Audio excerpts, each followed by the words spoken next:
Apple doesn't trap you, that would be obvious. It does something smarter. It makes leaving feel worse than staying. And once you see how that works, you'll start noticing the same pattern everywhere. Most people think Apple's ecosystem is just convenience. Your phone connects to your laptop, your AirPods switch automatically, your photos sync without you thinking about it. Everything just works. But that convenience isn't neutral, because every smooth interaction is quietly training you to depend on it. It usually starts small. You buy an iPhone, that's it. Then you get AirPods. They connect instantly. No setup, no friction. Then maybe a MacBook. Now your texts show up on your computer. Your photos appear automatically. Your passwords fill themselves in. You stop thinking about how things work because they just do. And that feeling that everything is effortless, that's the real product. Here's where it changes. Each Apple product doesn't just add value, it multiplies it. An iPhone alone is useful, but an iPhone plus AirPods feels better. Add a MacBook, it feels seamless. Then you layer in iCloud, iMessage, AirDrop, FaceTime. At some point, you don't just own devices anymore. You live inside a system.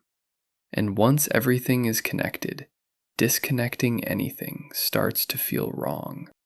This is the part most people miss.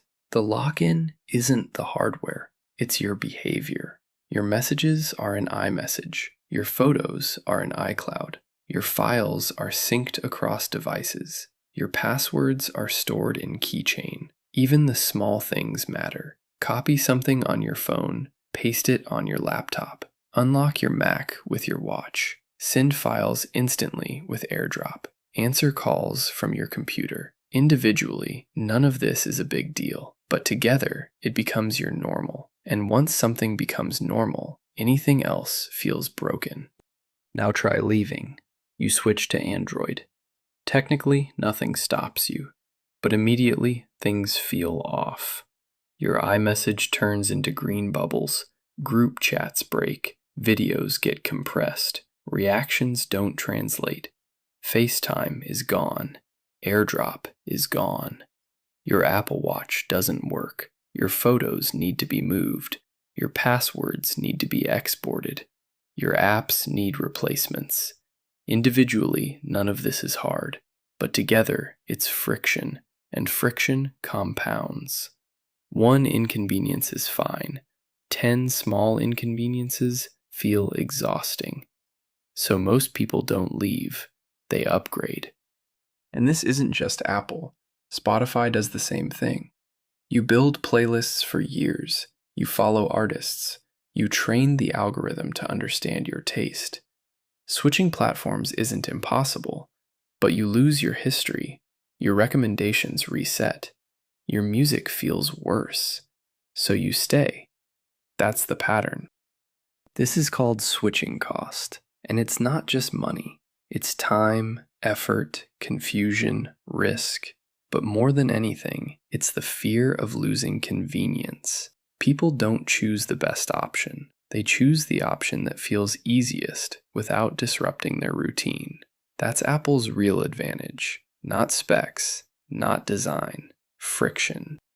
This is why the ecosystem is so powerful. A normal company sells you a product. Apple sells you a chain reaction. You buy an iPhone, now AirPods make sense. You buy AirPods, now a MacBook makes sense. You buy a MacBook, now iCloud makes sense. Each product increases the value of the next, and increases the cost of leaving. Over time, Apple doesn't just gain a customer, it gains a customer that's hard to lose. That's the strategy, not forcing loyalty, designing it. So no, Apple doesn't trap you. It doesn't need to. It gives you convenience, then turns that convenience into dependence, then makes leaving feel like a downgrade. That's the real trap.